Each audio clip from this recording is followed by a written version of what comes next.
I'm a real estate investor. When you trade time for money, you'll never have enough time to be wealthy. I just heard a voice say, why don't you just start your own company? I just heard the Lord say that to me. And I went home and I called my wife, and her response was, it's about time. I told you so. You know? Like, man, if you pursue wealth, man, you're just evil, and it's bad, because you should be pursuing God.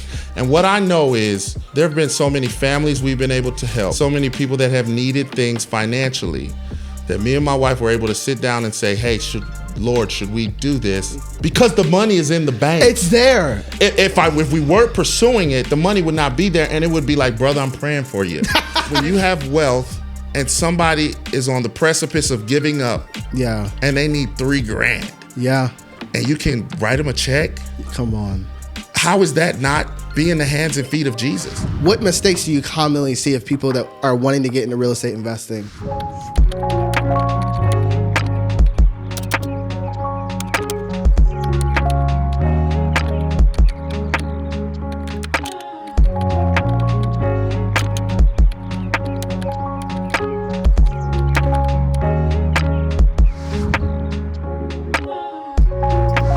Welcome to the Faith Hustle podcast, where we help young Christian entrepreneurs learn how to build their business and careers God's way. My name is Makwenda. I'm your host. I've been an entrepreneur for almost 10 years. And in that time, I've been guided and mentored by some of the most successful business owners that were not just killing it in the marketplace, but in their family life, in their marriage, in their relationship with the Lord. They had a holistic view of success. And that was attractive to me. That's what I wanted for my life. And that's what we strive for here at Faith Hustle. We teach on 5 pillars here at Faith Hustle. We teach on being spirit-led, on having a heart of stewardship, on integrity, humility, generosity. Those are the 5 things that we believe makes up someone that has a faith hustle. And if that describes you, that describes a journey you want to go on as well, I want to encourage you to subscribe wherever you may listen to, whether it's Apple or Spotify, YouTube. Make sure to hit the notification bell and to comment where you're listening from. And if you've enjoyed the podcast so far, maybe you've been listening to a few episodes, we would love your review. It helps us tremendously and gets the word out to more people. So thank you so much for your support. So many incredible things happening on the horizon. I'm excited.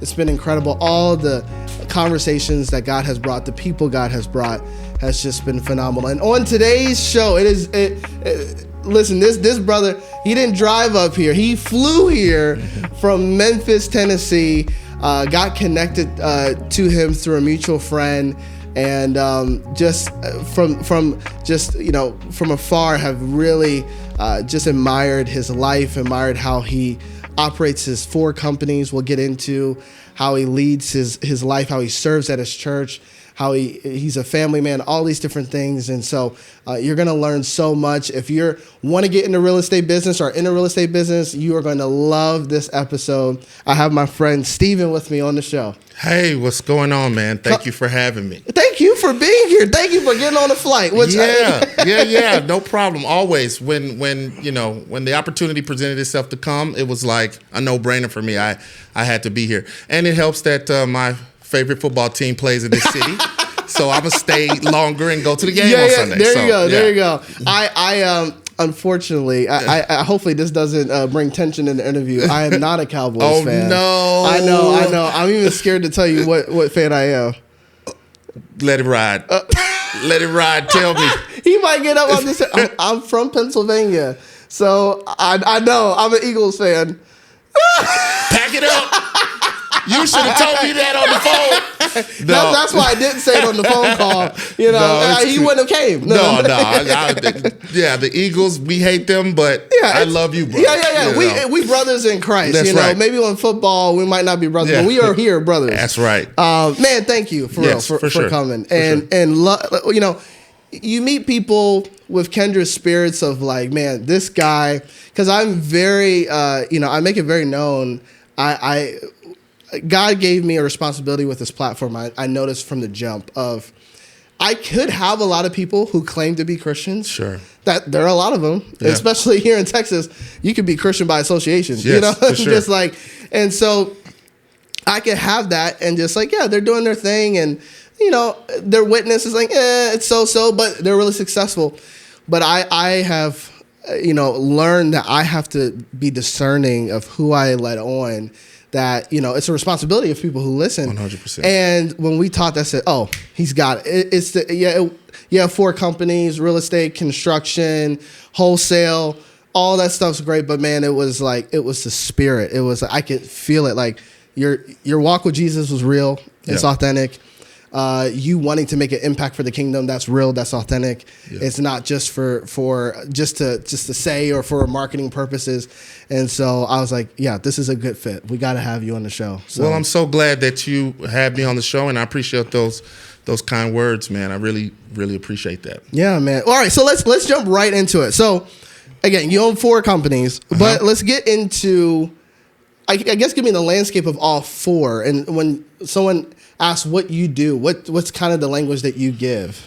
Yeah, so I pretty much describe what I do as I'm a real estate investor. So everything that I own now, or everything that I did, all started from this idea of I want to make my money work for me. I need to invest in something. I was a full-time musician. I played piano and sang and had a band and was making good money doing that, and started to think, okay, we've got a little discretionary money here. What should we do with it? And so started researching different ways that we could invest that money. I looked at stock investing. It seemed to me like there was a large or steep learning curve. Yeah. Feels like you got to be really smart to do that successfully. Not that I'm not smart. Yeah. It just seemed like, man, is there a simpler way? Right. Looked at, assets like gold and silver, and like, okay, should we just start buying gold or something? Yeah. And found real estate, oddly enough, through my wife and I were watching an HGTV show. Come on, which one? We were watching property vacation rentals or something like that. Okay. Where they're like buying properties in vacation spots then they turn Airbnb and stuff like that. Yeah. And my wife looked at me after one of the episodes and said, we should do that. And she was like, how it could be a blessing where we take ministry leaders, people who work in full-time ministry that never go on vacation. These people that just never. Pastor's kid. Yep. You know them. Man, could we buy something somewhere that could be like, hey, listen, you can go stay for free. So that was kind of the idea that birthed me then going, I like that idea. Let's look into real estate. So kind of looked into real estate, and then, met a mentor, and then got my real estate license, and the rest is kind of history from there. That's beautiful. I love that. And that it started from an actual desire to want to be a blessing. For sure. It's so 100%. cool. But inspiration sparks us in all different places. For sure, 100%. I love that. Okay, so you said you got your license. What was your kind of next steps getting into it? Did you buy a property, or what was kind of your steps into it? Have you been listening to this podcast and thinking to yourself, man, I want to start a faith podcast too? Well, guess what? You can. It's never been easier than ever to start a show and to get it out to the masses to make an impact for God's kingdom. But it's also never been harder. 90% of podcasts don't make it past episode 3, not because there's a lack of good ideas. There is a lack of good foundation of what makes a great show. Making a great show is actually an art. It's actually a skill. But good news is it's a skill that you can learn. That's why I put together a free resource for you that explains the 5 things every podcast needs to make it a great show. It's a quick read, but it will be the difference of your podcast going the distance and making an impact. Now more than ever, do we need more faith-based podcasts that enter into the space to be a light into the darkness. And I believe this resource can be your first step. All you got to do is hit the link in the description below, and I'll send it to you for free. Now let's get back to the episode. So there's a lot of different paths you can take when you invest in real estate. I knew I needed someone that had been there, done that. I'm just a big, huge believer of coaches, mentors, teachers. And if you got to pay for them, then pay for them. If you can get it for free, great. But if you got to pay for it, pay for it. Yeah. So the very first thing, once I made up my mind that I wanted to get into real estate, it was finding that person. So I went on the hunt for that person, and I found the guy who owned like 60 properties at the time in Memphis and was doing exactly what I wanted to do.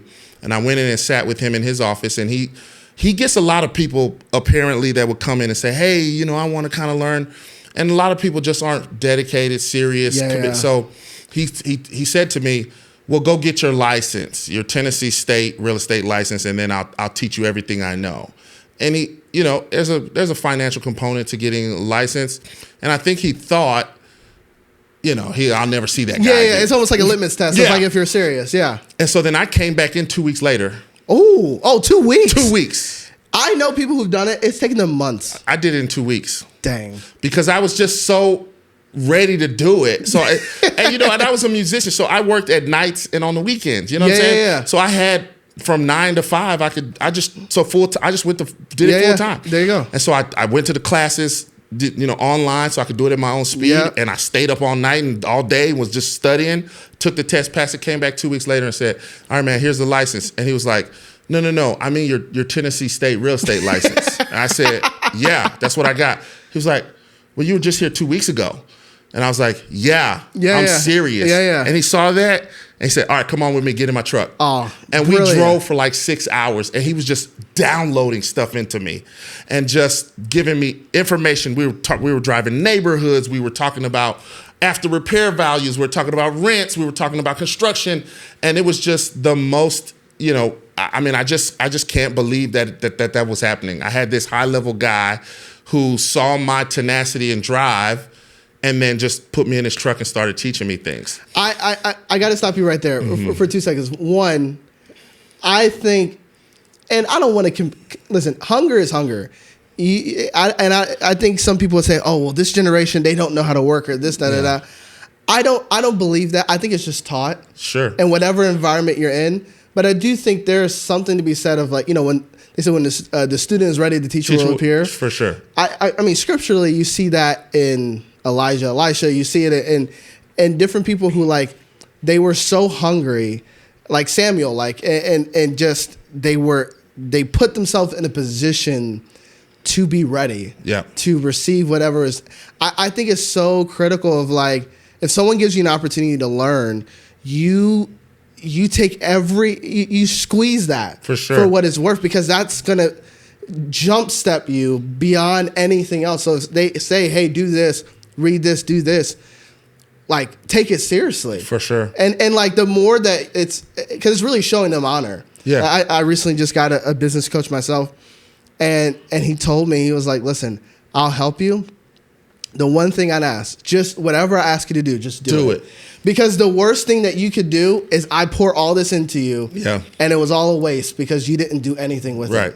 And believe it or not, coaches, and I'm assuming you're paying this person, so this person could have the attitude of, well, I'm being paid, whether he uses it or doesn't use it, I don't care.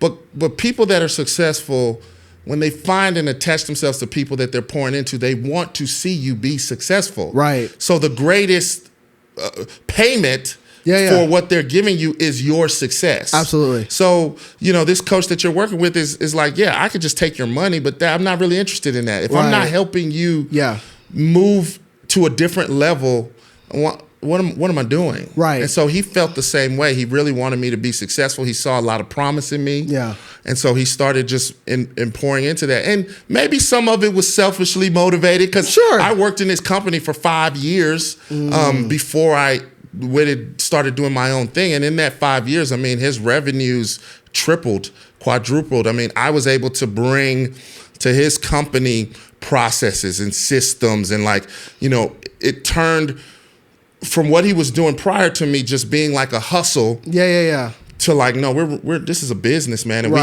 we have a standard operating procedure, and we have a process, and we have a system, and these different pieces are in play, and they all work together to turn this particular product. So and that, you know, to my knowledge, is still happening in his business. A lot of the things that I implemented are still there today. So he benefited from me being there. I benefited by learning the business. Right. And I didn't have to go out and make rookie mistakes that I inevitably would have made if I didn't have him looking over my shoulder, even on the stuff that I was doing personally. Yeah. So you stuck by his side. Stuck by his side. And just said, listen, whatever you do, I'm going to learn the ropes from you, and just, and And then from there, so you said you worked for him for 5 years. Yep.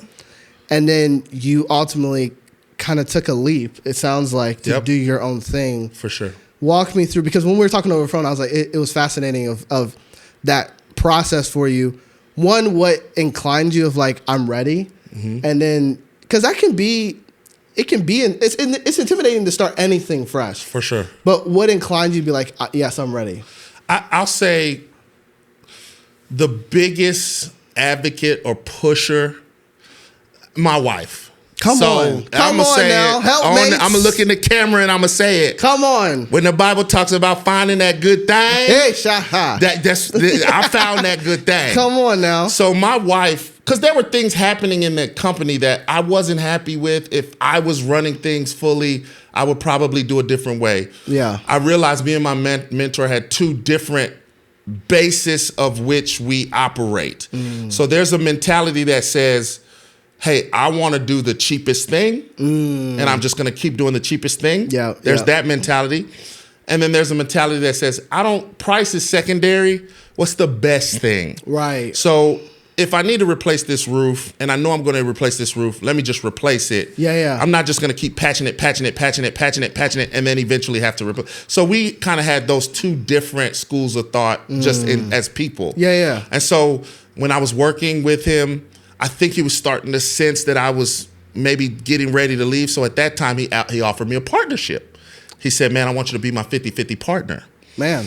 And so then... And 5 years is crazy. Yeah. And I was like, oh, yeah, that sounds cool. Let's do it. So I talked to my wife and she was like...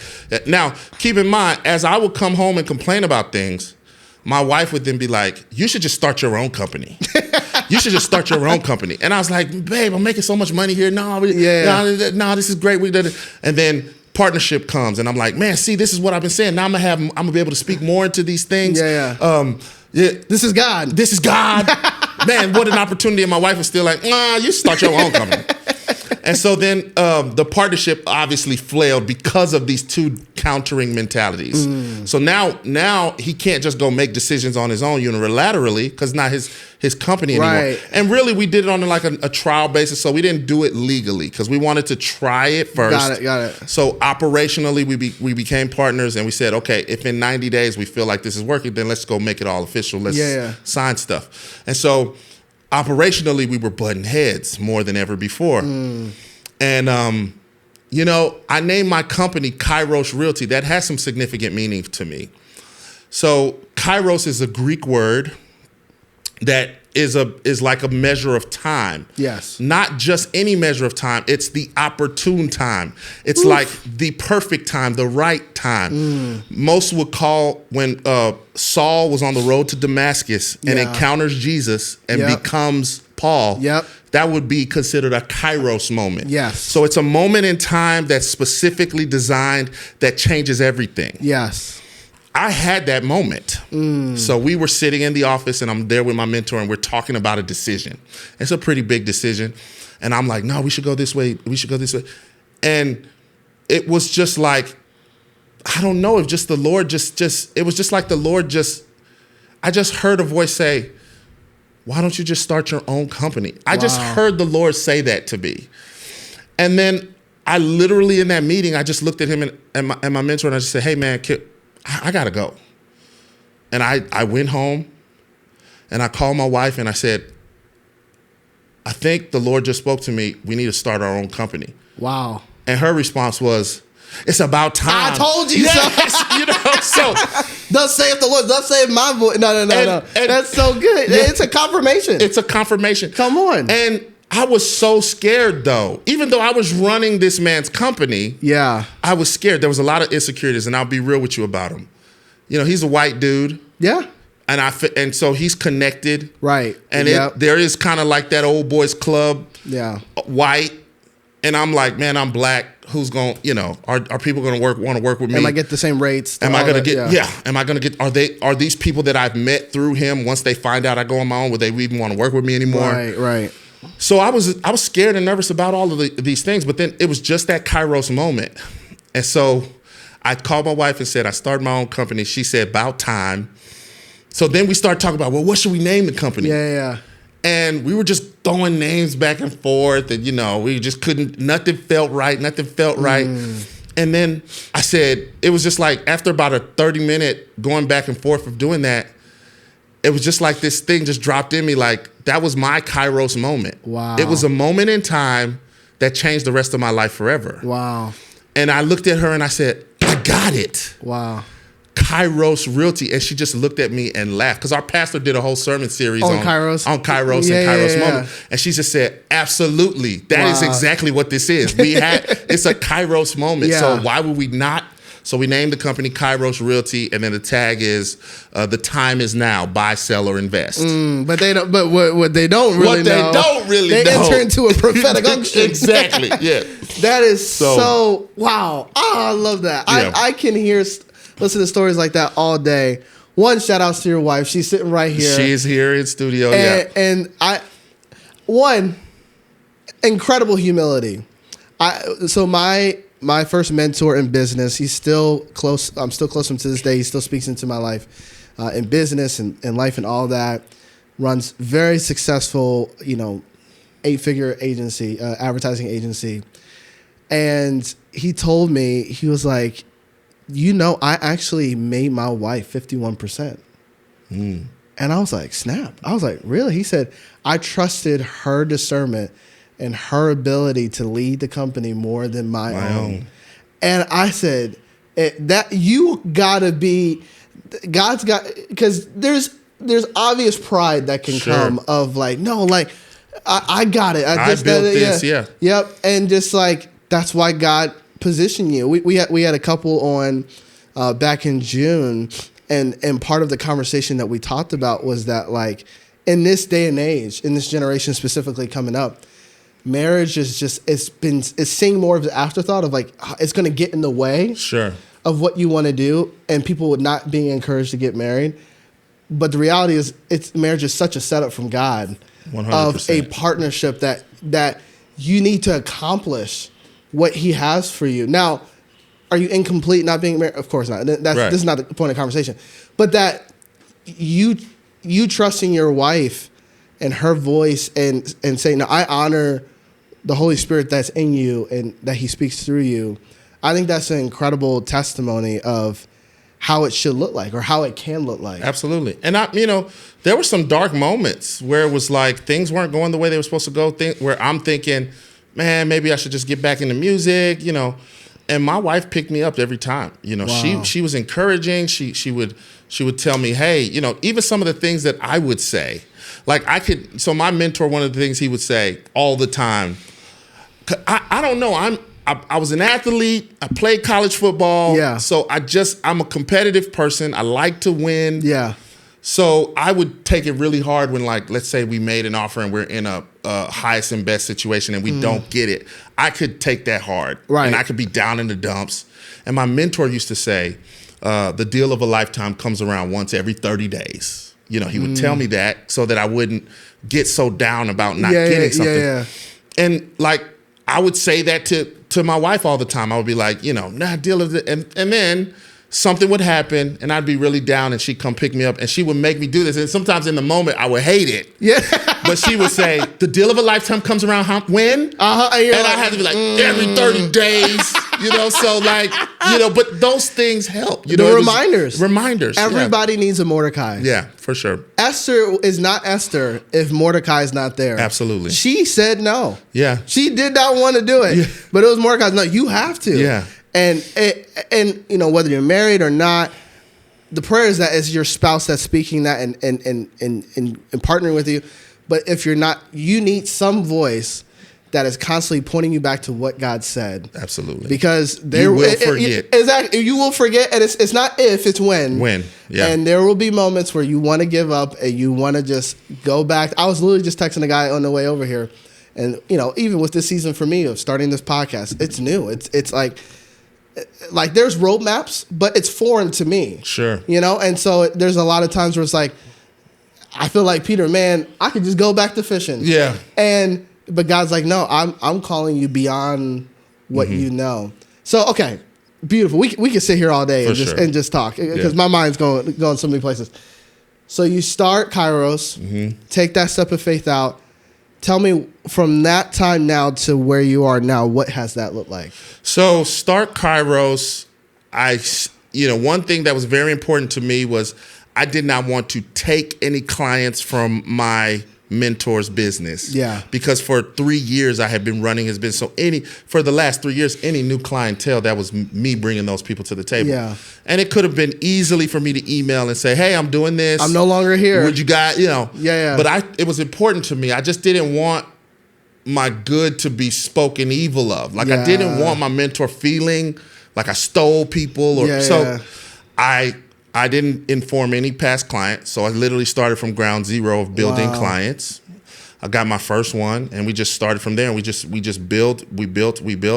And then at a certain point I was doing what we call project management. Yeah.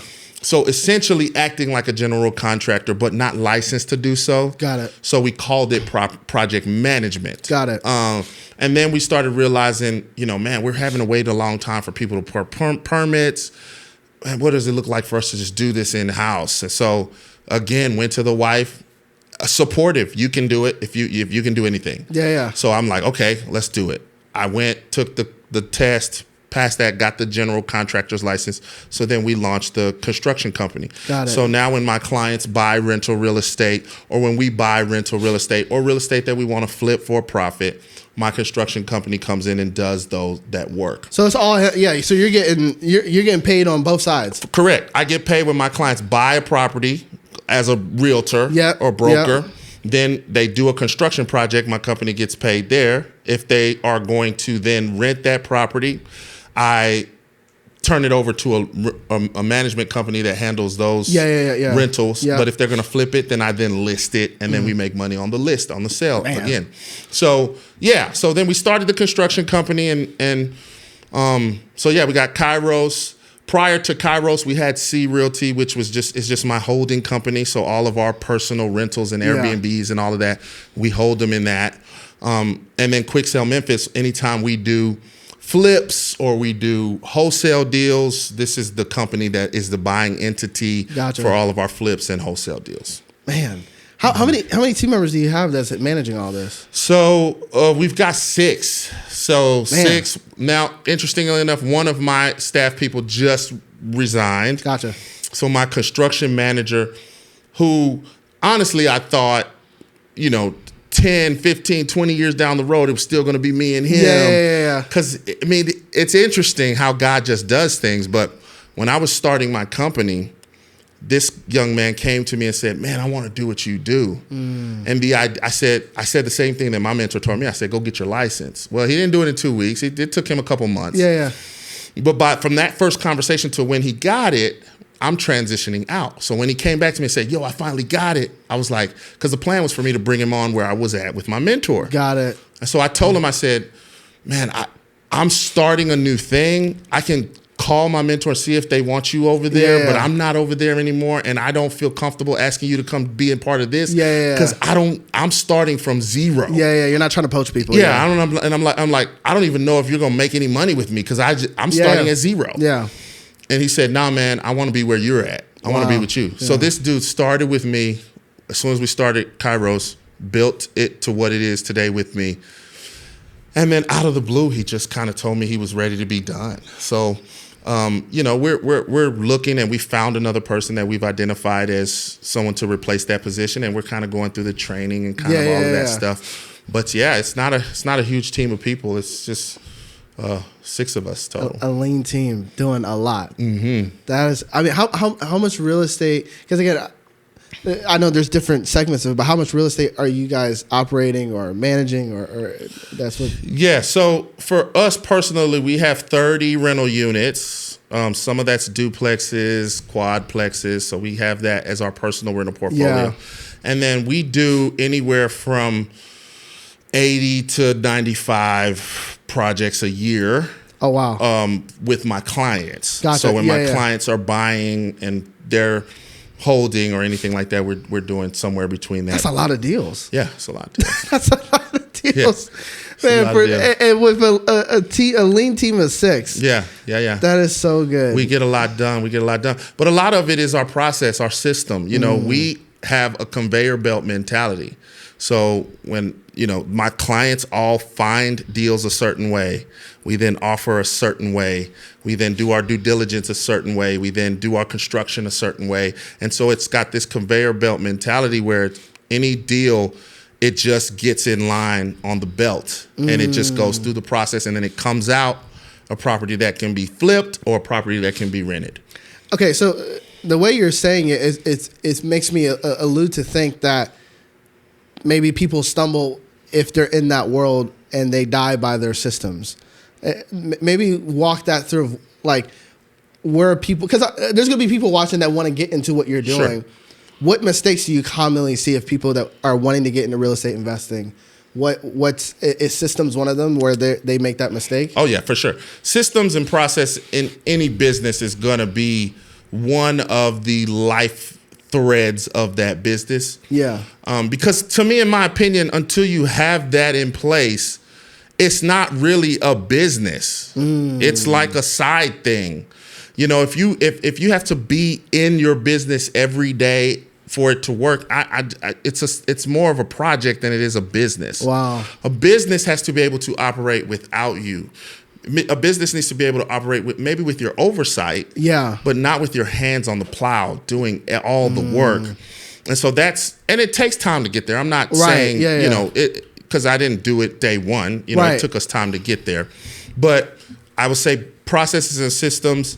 One of the things my mentor told me that was instrumental when I first started getting into rental properties, he said, treat your very first property like you own 1,000 properties. Yep. And so then when he told me that, I kind of looked confused, and he said, go think about that. He would do stuff. He would just go think about it. We'll talk about it tomorrow. Yeah. And so I thought about it, and I started thinking about, well, what would I do if I had 1,000 properties? I was like, yeah, I probably would be using software to manage that. I probably wouldn't want to manage that.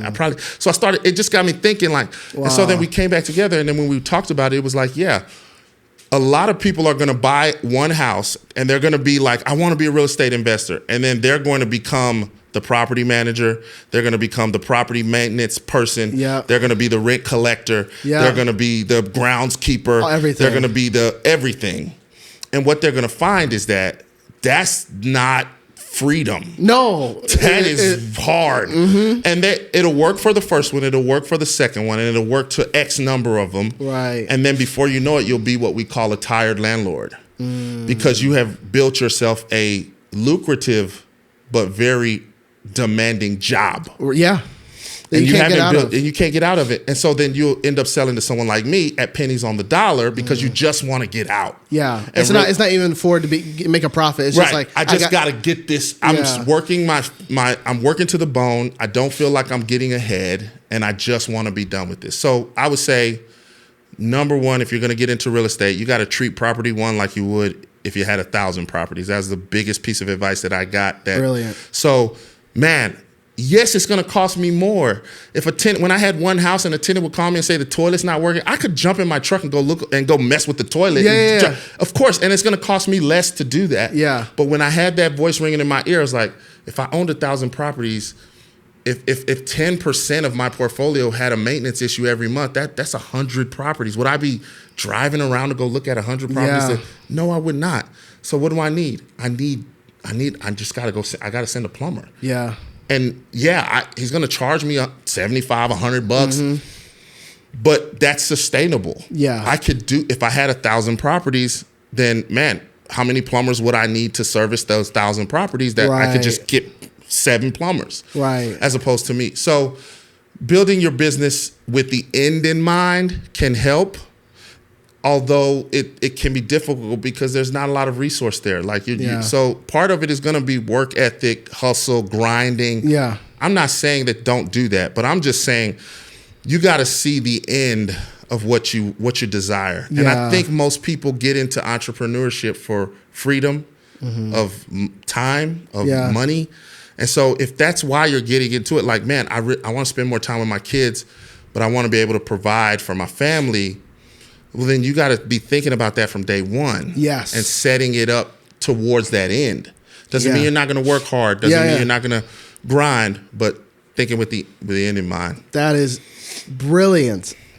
Oh man, when I started my company, I'm in video production. I used to do a lot more marketing and stuff, and I'm a church kid. Yeah, that's all I know. Yeah. I born on the pew. You know what I mean?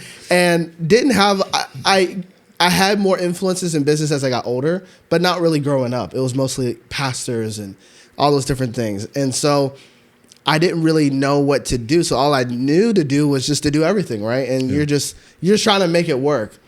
And I remember this was like maybe 2 years in, and a family member passed away.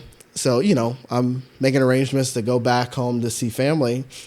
And it was that moment I had an epiphany of like, once I left, the business stopped. Right. Like the way I was building it. Yeah. I was building it very much of a worker's mentality. My hands touching everything. Yeah.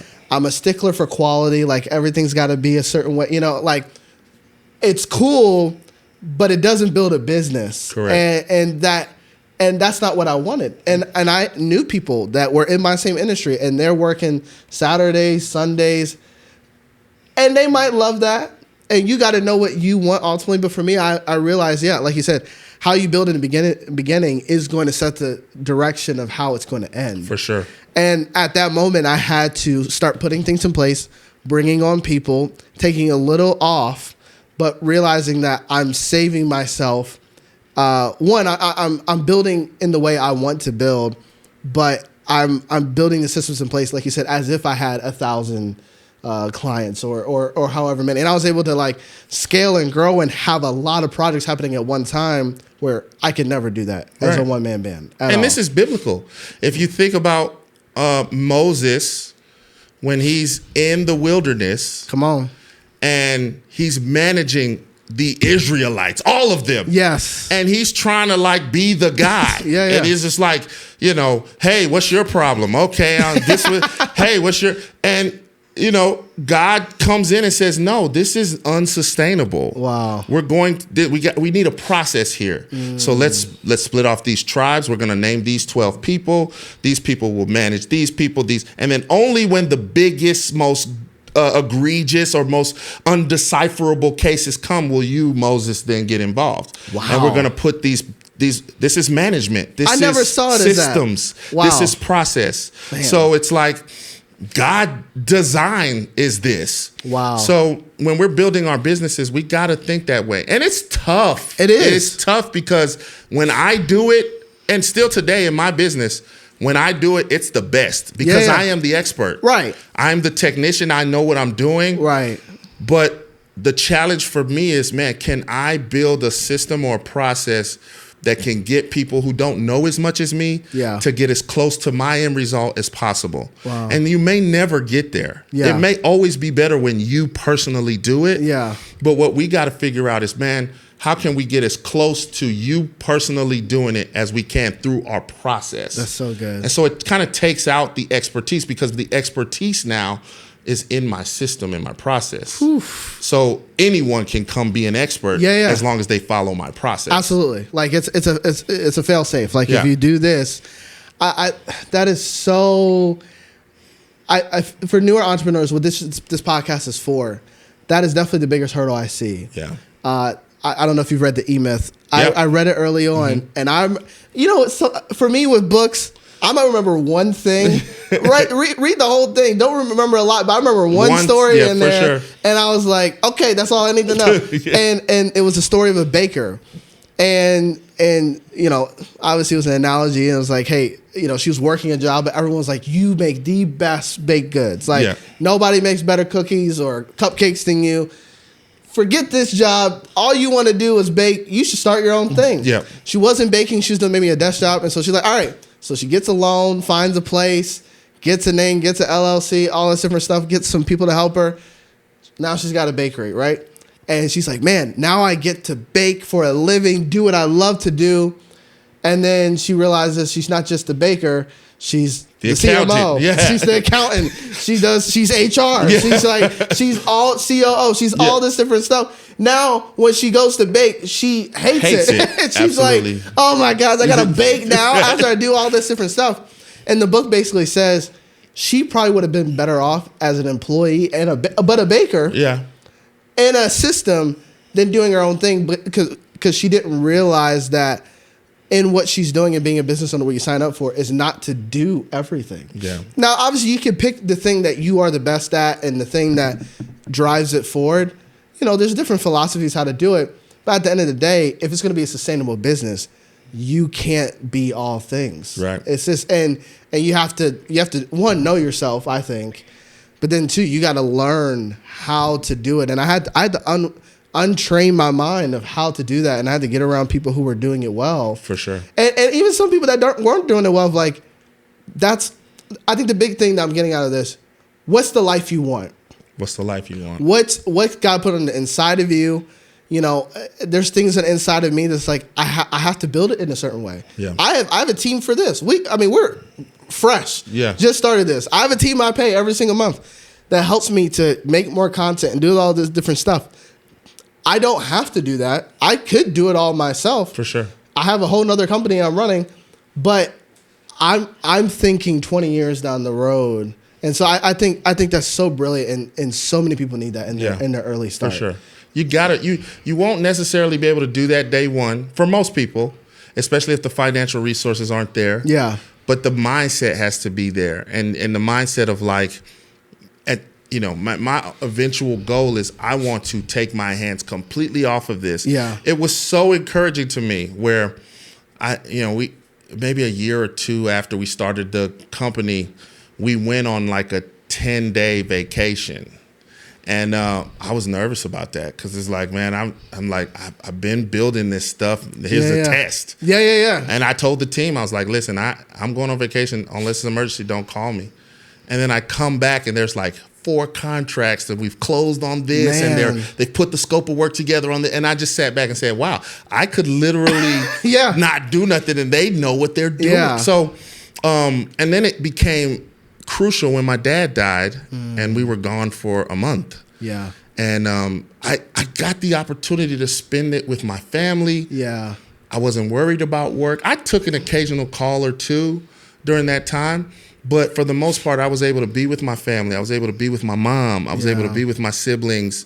We were able to walk through that hard time together, and I didn't have to worry about, oh man, that contract's going to close. Who's going to send the addendum? Who's going to do this? Because I had everything processed out. Wow. So it's just, for me, that would be the biggest piece of advice I could give is have the end in mind. Even in the beginning, be thinking about what is this business, what do you want it to do for you? Yes.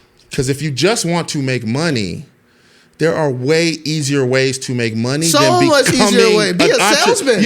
Don't be an entrepreneur if you just want to make money. No, not at all. So it's like, for me, it's like, man, I want to provide jobs. Yeah. I want to be able to have time freedom. I really want to be my own boss. Yeah. I don't want to check in with somebody. If I want to go to a Cowboys game, I want to load it up and go. Yeah. I don't want to have to turn in the timesheet. I don't want to have to ask permission for that. Like when we set this up, you're like, oh, just tell me when. Yeah. Okay, yeah, I'll make that work. Absolutely. I was like, oh, snap, okay. You own your thing. Because I want my own, I want to make those decisions myself. I don't want somebody else to be in control of what I'm doing with my life. Absolutely. And so for me, money is a part of it. I want to make a lot of money too, but money is kind of secondary to those things. Absolutely. Freedom for me was the big ticket. Absolutely. Yeah. Absolutely. That is so good. And I mean, and same for me, man. Okay, I want to transition us real quick. You come from the church like I do. Mm-hmm. You know, born on the pew from what I know, and still very active in the church, serving. Did you? And I ask this question often. I get different mixed responses. So sometimes I'm like, is it just me? And maybe did you ever have a complex or a struggle in your mind of almost a tension between ministry and business? Or did you ever feel guilty for it? Or maybe you didn't. Or how in your mind did you say, like, no, what I'm doing is significant in the kingdom of God? Yeah. I'm just curious your journey with that. Oh man, it was a huge struggle for me because growing up in the church culture that I grew up in, money was bad.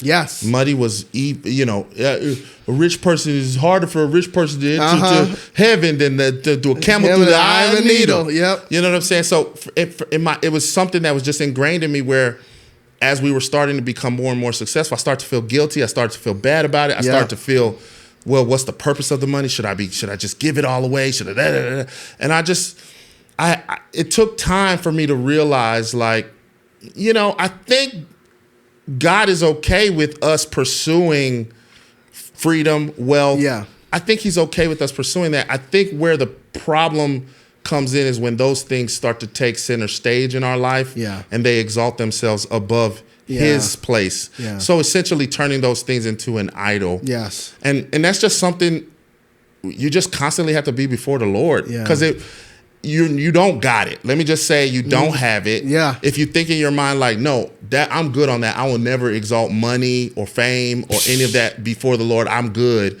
Then you're probably prime candidate number one for that to happen to you. It's a setup. Yeah. So you're never good. You just got to always be doing these little checks and balances. So, do I feel tight with my money? Do I feel like I can't let it go? Yeah. Am I grabbing it? Do I feel like every day that I wake up, it's just about making money? You're looking at the account every day. Is it consuming me? Those are things that I do. I watch in my life to see, and building in time to recalibrate. So fasts, prayer, spirit. Our church, we do fast at our church, and so those are good times to like recalibrate and just say, Lord, where's my heart in this? Where's my heart in this?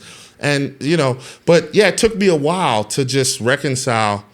I remember I had the thought, we traveled somewhere, and we in commercial flight, and I just had the thought, like, I hate this. I hate coming an hour and a half early to the airport. I hate checking in. I hate waiting in the lounge. I hate going to the thing. I just hate this process. I want a private jet. Yeah. And immediately that I had the thought, like, I want a private jet, immediately it was just like, that's a gross negligent. That's just a gross. Like, why would you ever want a private jet? All these hungry kids. You know how many kids in Africa you can feed. So I would be lying if I said I got all of that figured out. I don't have all of that figured out. I don't know what it looks like to, all I know is what the Lord's put in my heart. We have a certain percentage of our money that we tithe. Yeah. So every dollar that comes in, there's a percentage of that I'm giving back to the church, or I'm giving back that the Lord has put on my heart to give. And we do that. And that number grows as it grows. And my prayer has always been like, Lord, help me get to where I'm giving more of my money away than I'm keeping. Yeah. So, man, if I could get a private jet and I can jet set around the world and I can buy all the things I want and have all the experiences I want, and I'm giving 90% of my money away, like, I'm down for that, Lord. Yeah, absolutely. I don't know what it's going to be for each and every individual person, but what I do know is if you seek him, you will find him. Even in those tough places, if you seek, like, God, how is this supposed to manifest? How does this all work? Yeah. You will find him. You'll find him in that. That's so good. That's so good. And I think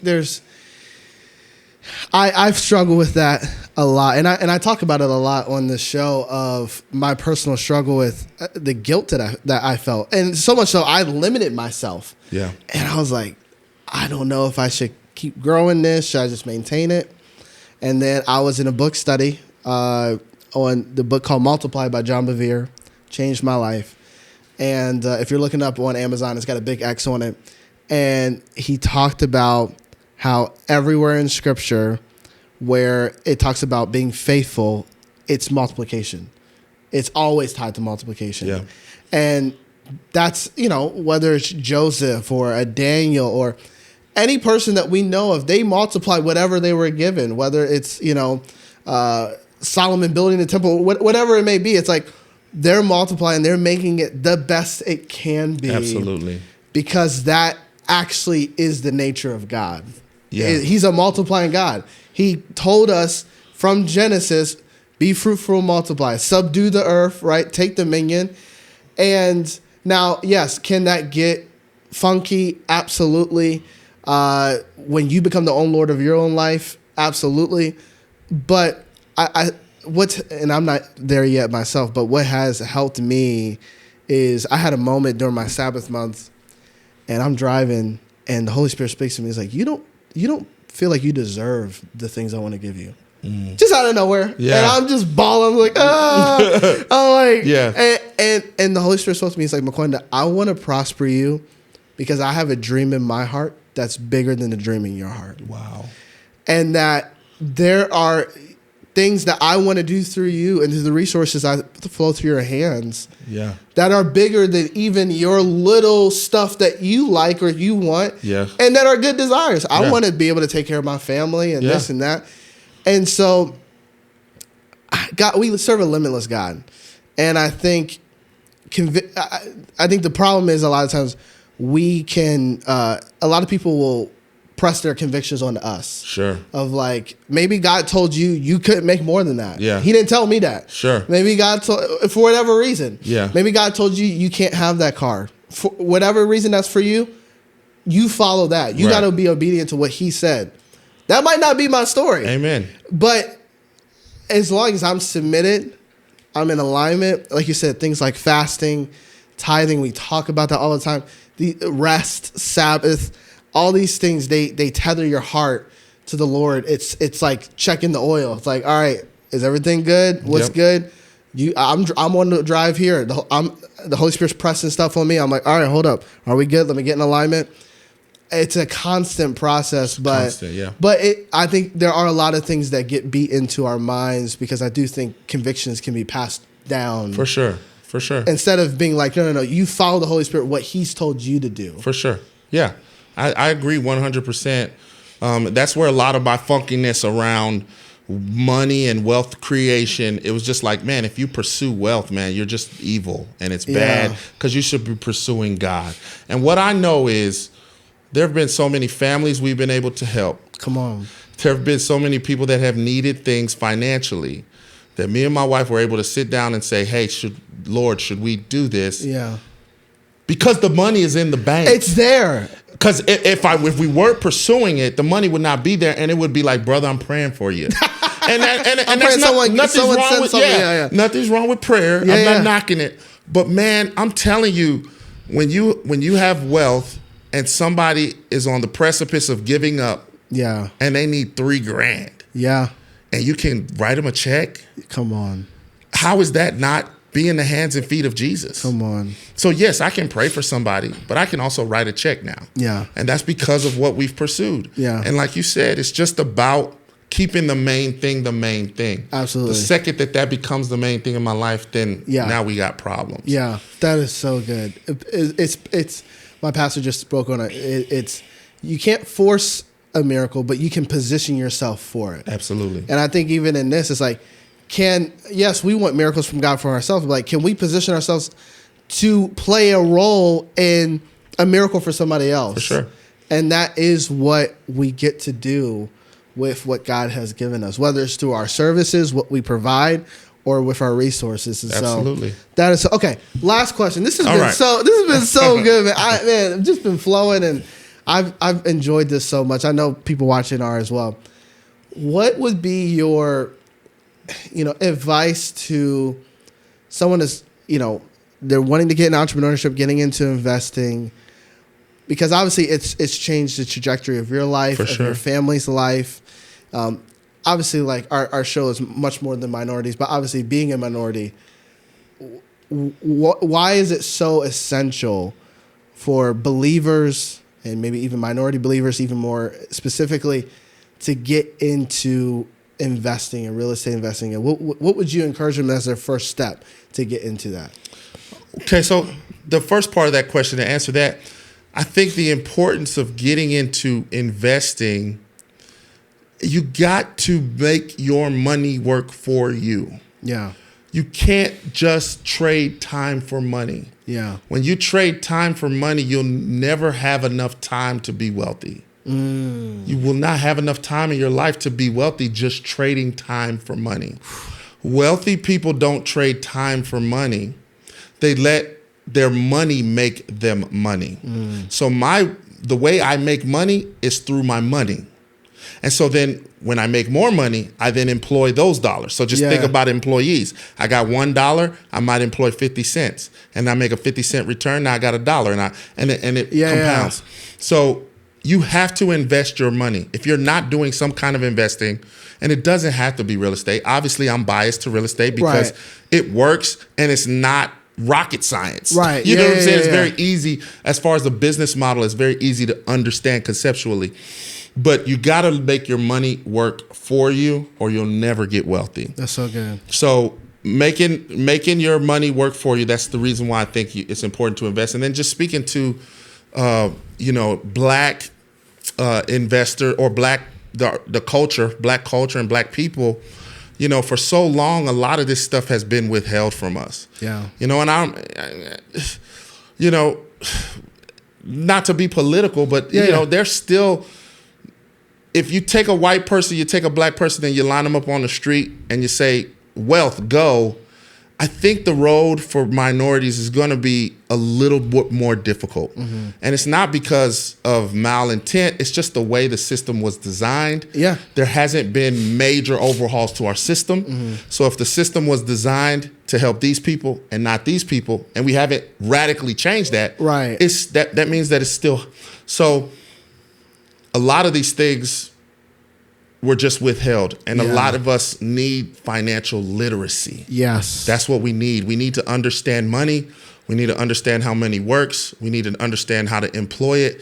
We need to understand how to grow it. Yes, I'm part of the culture. I love chains. I love jewelry. I love Jordans. I love all of that stuff. But I'm not going to go work a job. Yeah. Work for 40 hours, get a paycheck, and then spend my money on Jordans. What I'm gonna do is, or what everyone should do, is work a job, get a paycheck, invest that money, let the return on the investment buy your Jordans. Come on. And so then at some point, you buy all the Jordans you want to buy, and the investment is still making you money. Right. Exactly. So that's for us. We gotta shift.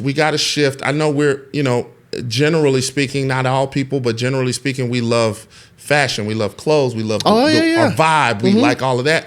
And all of that stuff is great, but we're prioritizing that because there's a lack of financial literacy. Yes. We don't really know how money works. So we'll work, it happens all the time. My tenants, I'll have a tenant who's paying me rent every month. They're calling me saying, hey man, can you give me 2 more weeks? But then I drive by their house and they got a $100,000 car sitting in the driveway, and I'm just thinking to myself like, okay, man, you got the Mercedes on dubs, you do, and that's cool, But you're struggling to pay your $1,000 a month rent, So there's a mix up, there's a financial literacy thing there that's at play that's making you prioritize the way you look, or present over actual wealth. That's so good. So we got to just work hard to change that. Yeah. I think that's so wise. I think, practically speaking, exposure, it matters. Yeah. And so if you're not in the right environment and everybody else is doing that same thing, you have to force yourself to put yourself in the environment where people are thinking differently, they're valuing their money differently, they're acting differently, because you will just be the product of that environment. When my dad was a pastor in the inner city for almost 20 years, he literally, him pastoring, he would sit down with people, take a look at they budget, and be like, you spending how much on Jordans and how much on eating out? No more eating out. No more. Sell your Jordans. And he would get people mad, but he got people out of debt. Yeah. And out of this stuff, because so much of it's just like, they're not going to see me struggle. They're not going to see me, and it can be a mindset. And I think for anyone, black, white, Hispanic, whatever, I think all of us have to at some point put ourselves in, in environments, friend groups where we're thinking differently. Sure. And, whatever you aspire to, you got to get around it. Right. I say this often on the show. David killed Goliath. People who hung around David, they also killed giants. Yeah. And it's like, there's something that happens when I rub shoulders with somebody who's doing the thing I want to do. It gets on me. For sure. And so I think that's so much practical wisdom. Man, thank you. Yeah. Thank you for just imparting so much wisdom in this time, man. And I know it's not going to be the only time we're going to have you on here, but I just want to thank you. And I've learned a lot. I always say I feel like I get spoiled because I get to see this before anybody else does. But thank you so much for just your time. And I'm going to call you for real estate advice myself. For sure. And appreciate your time, man. Yeah, no problem, man. And appreciate you for what you're doing. And this podcast, I think, is needed. I don't know that there's any other podcast out here that's taking entrepreneurship business with the faith-based approach. You know, I feel like a lot of time, I don't know, maybe this isn't everybody, but I do feel like sometimes because we live in the South, everybody's a Christian, and that really has lost meaning, right? Yes. I tend to not say that. I just do my business and we just work in. And so it's just refreshing to have you creating a platform that says, no, I want to talk to people that are really walking it out, who have attained some measure of success, and let's just hear their heart, hear what they have to say. So, man, I'm praying blessings on you. I'm praying that this reaches the masses, that people continue to tune in, because once I found out I was going to be doing this, of course, wanted to go watch a couple episodes. So started watching, and I'm just so impressed by what you're doing and the guests you've had on. So big ups to you. Thank you, man. That means so much. It's that's the goal. We're trying, and every episode we get a little better, but that's the heart of it. So and it's folks like you that, you know, the quality of people make the quality of the shows. And so thank you for being on, man. Yes, sir. Thank you so much for watching this week's episode of the Faith Hustle podcast. We hope you were encouraged, inspired, and feel equipped to walk out your faith hustle. If you want to come on this journey with us in growing in our business and faith, I encourage you to subscribe to the podcast, whether it be on audio platforms like Apple or Spotify or YouTube. We would love to take this journey with you, and we can't wait to see what God does in your business. We look forward to seeing you soon.